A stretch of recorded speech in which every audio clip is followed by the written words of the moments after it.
30e sermon de saint Bernard de Clairvaux au sujet du bois, du foin et de la paille.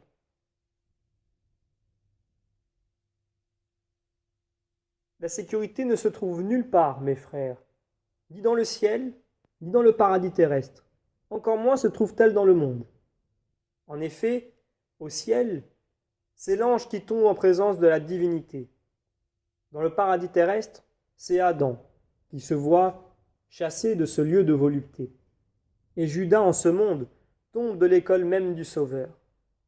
Si je vous parle ainsi, c'est afin que nul d'entre vous ne se flatte d'être en sûreté, parce qu'il est ici dans le lieu dont il est dit « Ce lieu est saint ».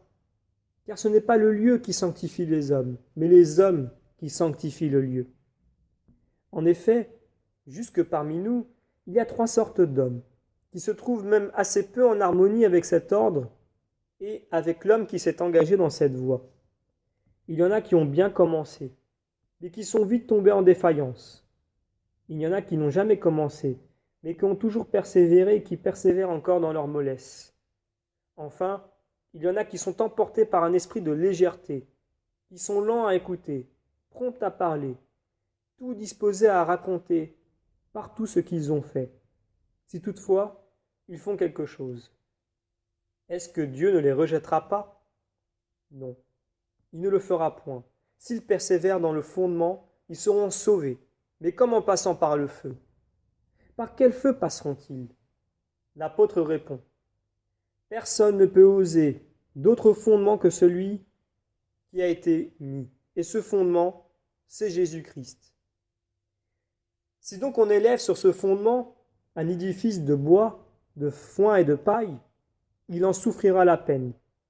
Néanmoins, il ne laissera point d'être sauvé, mais ce sera comme en passant par le feu. Le fondement, c'est donc Jésus-Christ. Le bois est fragile, le foin est mou, la paille est légère. Le bois, ce sont ceux qui ont commencé avec force, mais qui, une fois brisés, ne se recollent pas. Le foin, ce sont ceux qui, attiédis par la mollesse qu'ils auraient dû fuir, ne veulent même plus toucher du bout du doigt, comme on dit, aux travaux pénibles.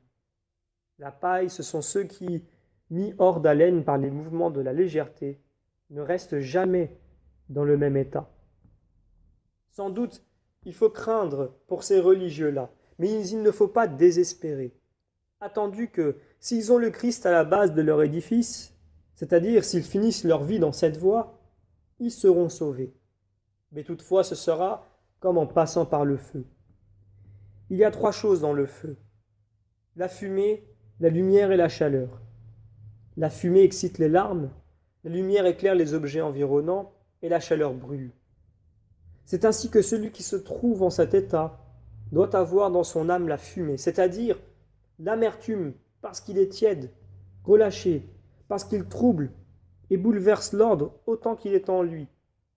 Mais il faut aussi qu'il ait la lumière sur les lèvres, afin qu'il se dise et se pleure dans la confession, tel qu'il est au fond de l'âme, que sa conscience aiguise sa langue et que sa langue accuse sa conscience.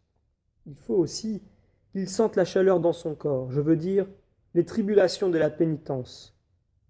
Et s'il n'en ressent pas de nombreuses, que du moins il en ressente quelqu'une. Pensez-vous que celui qui veut que tous les hommes soient sauvés et que personne ne périsse, rejettera ceux qui seront ainsi contrits de cœur, qui confesseront de bouche et qui se seront fatigués de corps?